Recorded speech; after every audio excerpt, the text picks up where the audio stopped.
지난번에 이재명이가 성남지청에 소환당해서 갔을 때 개딸들이 모여서 우리도 이재명이다 그랬습니다. 우리도 이재명이다. 과연 그게 어떤 뜻일지 말이죠. 다음이요. 우리도 정강훈이다.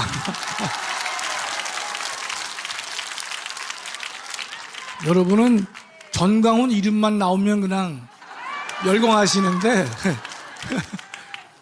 우리가 우리도 전광훈이다 또 나도 전광훈이다라고 얘기할 때는요, 전광훈 목사님의 이념이나 가치, 자유통일, 예수한국 이와 같은 가치를 공유하기 때문에 우리도 전광훈이다 이런 말을 쓰는 것이에요. 그렇죠? 그런데 우리도 우크라이나인이다 라는 말을 하려면 러시아로부터 자유를 위협받고 있는 우크라이나를 우리가 지지한다, 그런 의미가 될 것이에요. 이런 표현은요, 나는 베를린 시민이라고 하는 존 F 케네디의 말로부터 이것이 시작됐거든요. 다음이요.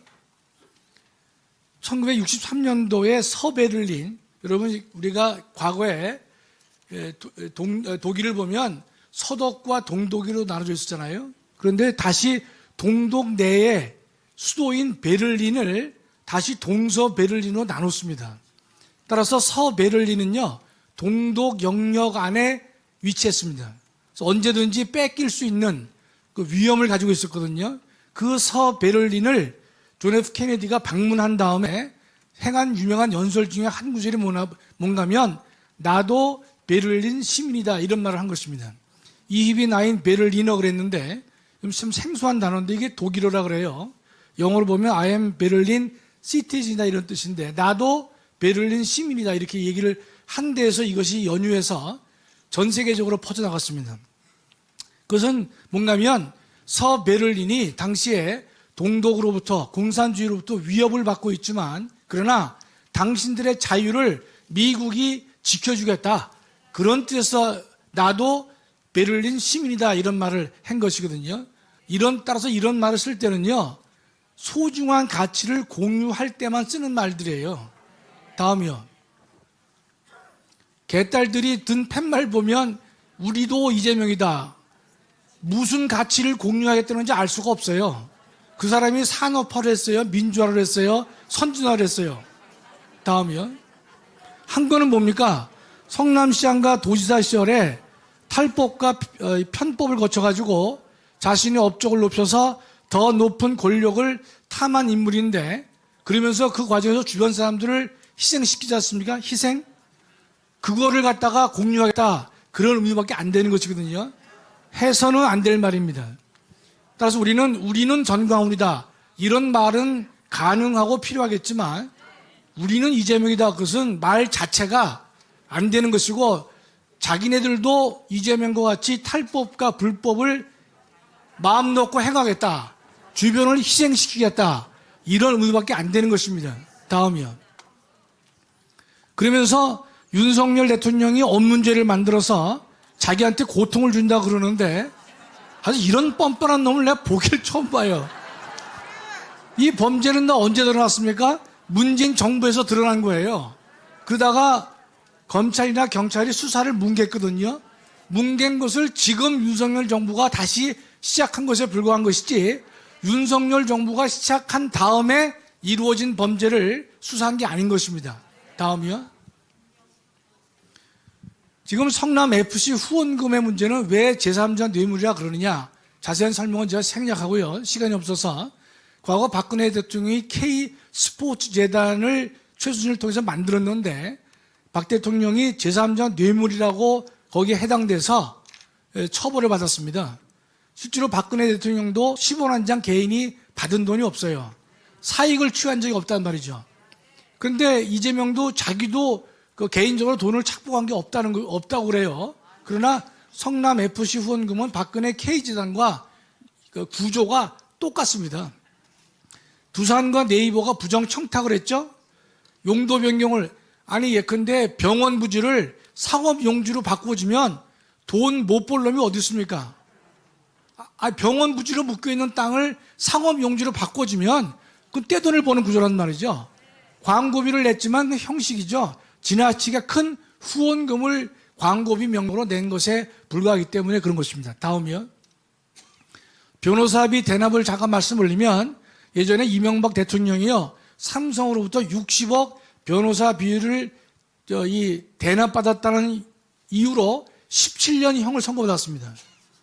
저게 왜 이렇게 많은가 하면요. 이게 이제 뇌물이 1억이 넘어가면 기하급수적으로 형량이 많아지는 것입니다.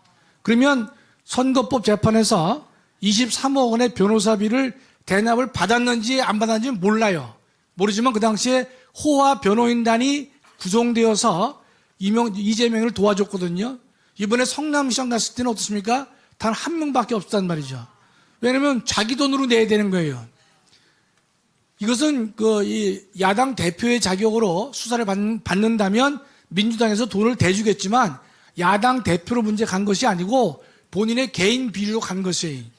그러면 한 명밖에 못 쓰는 이유가 대장동 저수지에서 돈이 지금 끌어올 수가 없죠. 그러니까 한 명만 한 겁니다. 한 명만.